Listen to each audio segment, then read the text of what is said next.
ಯಾಕೆಂದರೆ ಇದು ಅತಿ ಕಡಿಮೆ ಬೀಳುವ ಪ್ರದೇಶ ಇದು ಬಯಲುಸೀಮೆ ಪ್ರದೇಶ ಆಗಿರೋದ್ರಿಂದ ಈ ಭಾಗದ ಮಣ್ಣಿನ ಮಕ್ಕಳ ಪರಿಸ್ಥಿತಿ ಏನಾಗಿದೆ ಅಂತಂದರೆ ಯಾವುದೇ ಬೆಳೆ ಇಟ್ಟರು ನಮ್ಮದು ಗೊಬ್ಬರದ ಕಾರ್ಖಾನೆ ಕಾಲ ಎಕರೆಗೆ ಗೊಬ್ಬರ ಕಾರ್ಖಾನೆ ಮಾಡ್ತಾನೆ, ಅವ್ನಿಗೆ ಯಾವ ಪ್ರಕೃತಿ ಗೊಬ್ಬರ ತಗಲಲ್ಲ. ಕೇವಲ 10 ಎಕರೆಗೆ ಒಂದು DAP ಕಾರ್ಖಾನೆ ಮಾಡಿರ್ತಕ್ಕಂಥ ಒಬ್ಬ ಕಾರ್ಖಾನೆ ಮಾಲೀಕನಿಗೆ ಯಾವುದೇ ಒಂದು ಕಾರ್ಖಾನೆ ತಯಾರಾಗಿದೆ. ಇದು ನಮ್ಮದು ಕೃಷಿ ಕಾರ್ಖಾನೆ. ಅವನು ಕಾಲ ಎಕರೆಗೆ ಕಟ್ಟಿದ ಕಾರ್ಖಾನೆ ಮಾಲೀಕ ಕೋಟಾದಿ ಬೆಳೆ ಬೆಳೆದ್ರು ಅವನು ಸಾಲಗಾರ. ಕೇವಲ ಕಾಲ ಎಕರೆಯಲ್ಲಿ ಸಿಮೆಂಟ್ ಕಾರ್ಖಾನೆ ಅಂಬಾನಿ ಅದಾನಿ ಇದಾರಲ್ಲ, ಅಂಬಾನಿ ಅದಾನಿ ಒಂದು ದಿನಕ್ಕೆ 1000 ಇಡೀ ನಮ್ಮ ಆಲ್ ಇಂಡಿಯಾದಲ್ಲಿ ಇರ್ತಕ್ಕಂಥವರಿಗೆ 1500 ಕೋಟಿ ರೂಪಾಯಿ ಇಡೀ ಅಂಬಾನಿ ಅದಾನಿಗೆ ಲಾಭ. ಟಾಟಾ ಕಾರ್ಪೊರೇಟರು ಆ ಕಂಪ್ನಿಗೆ ಕೊಡ್ತಕ್ಕಂಥ 14,00,000 ಕೋಟಿ ಮನ್ನಾ ಮಾಡಿದ್ರು. ಇದನ್ನೆಲ್ಲ ನಾವು ಪರಿಣಾಮ ಬೀರಲ್ಲ. ಹಂಗಾಗಿಬಿಟ್ಟು ಈ ಒಂದು ವಾರದೊಳಗಾಗಿ ಈ ಜಿಲ್ಲೆಯಲ್ಲಿ ನಿಮಗೆಲ್ಲ ಗೊತ್ತಿದೆ, ಕೃಷಿ ಉತ್ಪಾದಕರಾಗಿರ್ತಕ್ಕಂಥ ಈ ಮಣ್ಣಿನ ಭಯಾನಕ ರೋಗದಿಂದ ಇನ್ನೊಂದು ಕಡೆ ಮೆಕ್ಕೆಜೋಳ ಬೆಳೆದು ಕೂಡ ಅದಕ್ಕೆ ನಮ್ಗೆ ಒಳ್ಳೆಯ ವೈಜ್ಞಾನಿಕ ಬೆಲೆ ಸಿಗದ ರೈತರು ಭಾಳ ಕಷ್ಟದಲ್ಲಿದ್ದಾರೆ.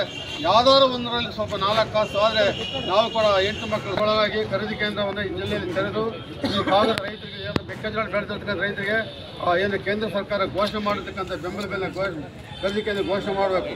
ಇಲ್ಲ ಇದ್ದರೆ ನಾವು ದೊಡ್ಡ ಪ್ರಮಾಣದಲ್ಲಿ ಹೋರಾಟ ಮಾಡಬೇಕಂದ್ರೆ ಇವತ್ತು ನಾವು ನಮ್ಮ ಮಂಗಳೂರು ಸಿಟಿಯಲ್ಲಿ ಈ ಮೊದಲು ಒಂದು ಮರ್ಡರ್ ಕೇಸು ಮತ್ತು 6 ಅಟೆಂಪ್ಟ್ ಮರ್ಡರ್ ಕೇಸ್ ಇದ್ದಂತಹ ಒಬ್ಬ ಆರೋಪಿ ಇತ್ತೀಚೆಗೆ ಎಕ್ಸ್ಟಾರ್ಷನಲ್ಲಿ ಇಳಿದಿದ್ದಾನಂತ ಹೇಳಿ ಕಂಪ್ಲೇಂಟ್ಸ್ ಎಲ್ಲ ಬರ್ತಾ ಇದ್ದಾವೆ.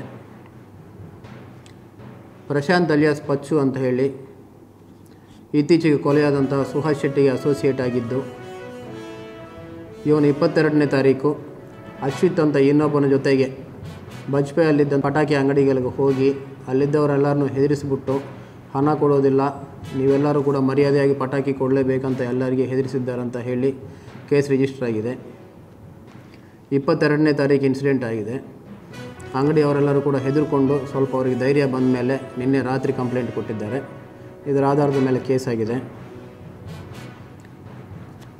ಈ ಎಕ್ಸ್ಟಾರ್ಷನ್ ಕೇಸಲ್ಲಿ ಪ್ರಶಾಂತ್ ಮತ್ತು ಅಶ್ವಿತ್ ಅಂತ 2 ಆರೋಪಿತರಿದ್ದಾರೆ. ಈ ಅಶ್ವಿತ್ ಮೇಲೆ ಈ ಮೊದಲು ಯಾವುದೇ ಕೇಸ್ ಇಲ್ಲ. ನಾವಂತೂ ಎಲ್ಲರಿಗೆ ಭಾಳ ಕ್ಲಿಯರಾಗಿ ಮೊದಲೇ ಹೇಳಿದ್ವಿ, ಈಗಾಗಲೇ ಪ್ರಕರಣದಲ್ಲಿ ಇದ್ದಂಥವ್ರ ಜೊತೆಗೆ ಯಾವುದೇ ಪ್ರಕರಣ ಇಲ್ಲದವರು ಸುಮ್ಮನೆ ತಿರುಗಬೇಡ ಅಂತ ಹೇಳಿದ್ವಿ. ಸರಿಯಾಗಿ ಕೇಳಿಸಿದ್ದಂಗೆ ಕಾಣ್ತಾ ಇಲ್ಲ, ಯಾರಿಗೆ ಕೂಡ ತೊಂದರೆ ಇಲ್ಲ. ಇನ್ನು ಮುಂದೆ ಕೂಡ ಆಗಿದ್ದರೆ ತೊಂದರೆ ಇರ್ತದೆ.